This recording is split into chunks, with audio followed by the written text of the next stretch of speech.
When I think about my call, I have to go back to my childhood growing up in rural West Michigan on my parents' small produce farm. I remember some missionaries came to our church and they regaled us with stories of terrible things they ate and all the challenges they were facing. And something about that I think must have really unsettled me. I remember afterwards our Sunday school teacher probably said something like, "Now let's pray for these missionaries and maybe pray what the Lord is calling you to do in your life." And I remember very specifically what my prayer was that day, and that is, "God, I'll do anything, but I'm not going to be a missionary."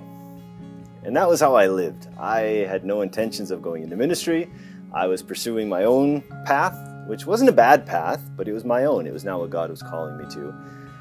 At the age of 21, I started to become really restless with no explanation as to why. I thought I was on the right path. That restlessness turned into insomnia, and I was only getting a couple hours of sleep a night, and it was extremely frustrating. And one night I remember I was working late, and I kicked back in my desk, in my chair, and I looked up and I said, "God, there has to be more to life than this."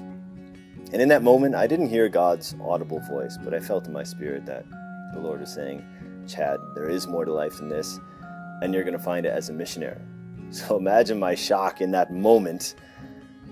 But at the same time, I knew it was so far from what I wanted that it had to be God. And all I could say was, "Okay." And in that moment, my life changed incredibly. And it has certainly not been easy. But this life has been so incredibly rich, and I wouldn't change it for anything. So 20 years ago, I started in ministry knowing that I was going to be doing audio Bibles and audio recording of scriptures. So imagine my surprise now, a few years ago, where the Lord opened up the opportunity to continue doing the audio Bible recordings and distribution, but also with New Harvest Farm, where we are building bridges through Bible-based agriculture and helping with food security. And it is incredible to see the Lord working through agriculture. And again, I see it come full circle, because when I was working on my parents' produce farm, I knew I was growing good food and I was getting a really good tan, and that was really all I was interested in. I had no idea that many years ago that the Lord is preparing me for this call today. So what is the Lord calling you to do?